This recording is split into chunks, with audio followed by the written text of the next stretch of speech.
नमस्कार। मैं हूँ डॉक्टर सुहास। जैसे कि आप जानते हो कि हमारी जो पेन मैनेजमेंट की यूट्यूब की सीरीज चल रही है, उसमें आज हमारा पेन को रिलीव करने के लिए महत्वपूर्ण टॉपिक है सियाटिका।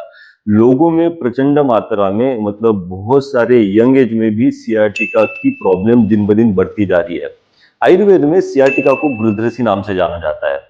तो ये गृध्रसी का अर्थ है कि जो व्यक्ति सियाटिका का पेन फील कर रहा है वो गृध्रसी समान चलता है, इस वजह से उसको गृध्रसी समान जाना जाता है। आपको पता ही है कि सियाटिक नर्व अपने बॉडी की सबसे लार्जेस्ट नर्व है। उसमें वो उसका रूट स्टार्ट होता है L4, L5, S1, S2, S3 से। जब भी यहाँ पे किसी भी कारण की वजह से कंप्रेशन होता है, मोस्टली मेरे पास जो पेशेंट आते हैं सियाटिका का पेन लेके, वो एक तो फॉल की इंजुरी है, नहीं तो एक्सीडेंटल की इंजुरी है, नहीं तो कुछ स्प्रेन की इंजुरी है। किसी भी प्रकार से होने वाली मोस्टली इंजुरी के कारण सियाटिका नर्व कंप्रेस होना स्टार्ट हो जाती है और उसके साथ आपका सियाटिका पेन बढ़ता जाता है। तो मेजरली हम कैसे डायग्नोज करें कि वो सियाटिका का ही पेन है। जिस भी पेशेंट को अगर बैक से मतलब आपकी लोअर बैक से आपका पेन का रेशियो कहीं पे भी रेडिएट हो रहा है टुवर्ड्स योर वन लेग और टू लेग्स, मतलब अगर आपके राइट साइड में रेडिएट हो रहा है तो वो समझ लीजिए कि कहीं ना कहीं कंप्रेशन है आपके राइट साइड की तरफ। तो आपके बैक से लेके hip, then thighs and then end of the toe, मतलब पैर के अंत तक आपका पेन रेडिएट होता रहता है। इस प्रकार का अनबियरेबल पेन सियाटिका के पेशेंट में होता है।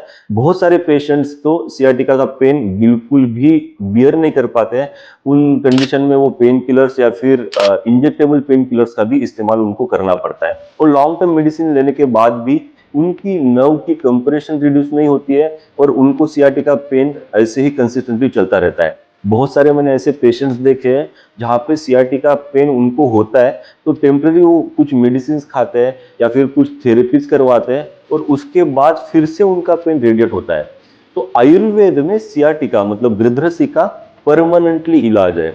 यहाँ पे एक मुख्य थेरेपी सियाटिका के लिए की जाती है, वो है अग्निकर्म और विद्धकर्म। आपके जो लंबार एरिया में या फिर S1, S2, S3, L4, L5 इनमें कहीं पे भी वो कंप्रेशन की जगह हम पहले देखते हैं, डिटेक्ट करते हैं। उस रूट के ऊपर एग्जैक्टली उस रूट के सराउंडिंग में हम गोल्ड की शलाका से हीट कंडक्शन से हीट पास करते हैं।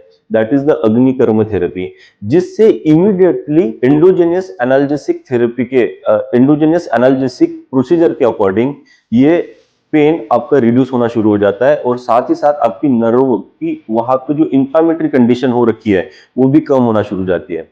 जब भी हम रूट के ऊपर हम इमीडिएटली काम करते हैं तो आपका रेडिएशन टुवर्ड्स पैर वो कम होना शुरू हो जाता है और सियाटिका के पेशेंट में बड़ा अच्छा लाभ देता है।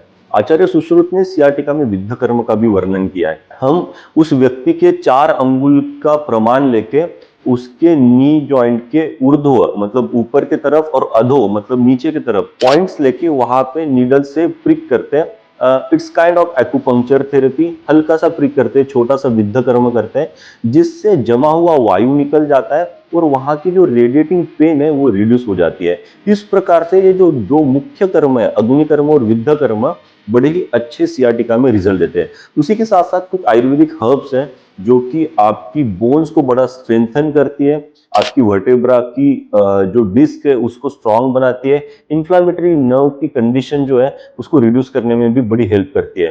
तो हम आयुर्वेदिक मेडिसिन प्लस ये थेरेपी के साथ उस पेशेंट में बड़े ही तत्काल बड़े इमीडिएटली रिजल्ट दे पाते हैं। अग्निकर्म और विद्धकर्म से की गई प्रोसीजर से पेशेंट को सियाटिका पेन में इमीडिएटली रिलीफ मिलना स्टार्ट हो जाता है। जिन पेशेंट में डीजनरेटिव चेंजेस है उस वर्टिब्रास में, उस कंडीशन में हम कटी बस्ती का भी इस्तेमाल करते हैं, हम लोकल पोटली थेरेपी का भी इस्तेमाल करते हैं, पोटली स्वेदन का भी इस्तेमाल करते हैं, जिससे उनमें थोड़ा सा लुब्रिकेशन नरिशमेंट आती है लंबार एरिया में और उनकी सियाटिक नर्व को भी नरिशमेंट मिलना स्टार्ट हो जाती है, जिसके कारण उनका सियाटिका पेन रिड्यूस हो जाता है। तो देर आर 2 डिफरेंट कंडीशन। अगर डीजनरेटिव चेंजेस है उसमें कुछ थेरेपीज हम इंक्लूड करते हैं और अगर कोई इंजुरी है, विहारज हेतु है या फिर एक्सीडेंटल इंजुरी है या फिर फॉल इंजुरी, किसी भी प्रकार की इंजुरी है जिसकी वजह से कंप्रेशन है, उसमें भी हम कुछ थेरेपीज रिकमेंड करते हैं अलॉन्ग विद आयुर्वेदिक मेडिसिन। उसी प्रकार से आयुर्वेद में बताया गया है और मैंने अपनी पिछली वीडियोस में भी आपको जैसे बताया है कि वात दोष के कारण शूल होता है, पेन होता है, वेदनाएं होती है, दर्द होती है। तो ये वात दोष को कंट्रोल करने के लिए, वात को बैलेंस करने के लिए कुछ हम आयुर्वेदिक मेडिसिन यूज करते हैं। मैं अपने हॉस्पिटल में वात बैलेंस कैप्सूल का यूज करता हूँ, जिसमें कुछ वात दोष को शमन करने वाली हर्ब्स इंक्लूड की है, और उसमें उसी के साथ उन पेशेंट में सियाटिका में बड़े ही इमीडिएट रिजल्ट मिलना स्टार्ट हो जाते हैं। तो केवल आयुर्वेदिक मेडिसिन सियाटिका पेन में वर्क नहीं करती, तो आपको ये पंचकर्मा की जो थेरेपीज है वो आपको लेनी ही पड़ती है, जिससे ही तत्काल रिजल्ट आता है, और ये परमानेंट रिजल्ट रहता है, ये लॉन्ग लास्टिंग रिजल्ट है, जो कि पेशेंट को सियाटिका की तकलीफ से दूर करता है। इस प्रकार की आयुर्वेदिक थेरेपीज, आयुर्वेदिक मैनेजमेंट हम सियाटिका के पेशेंट में करते हैं।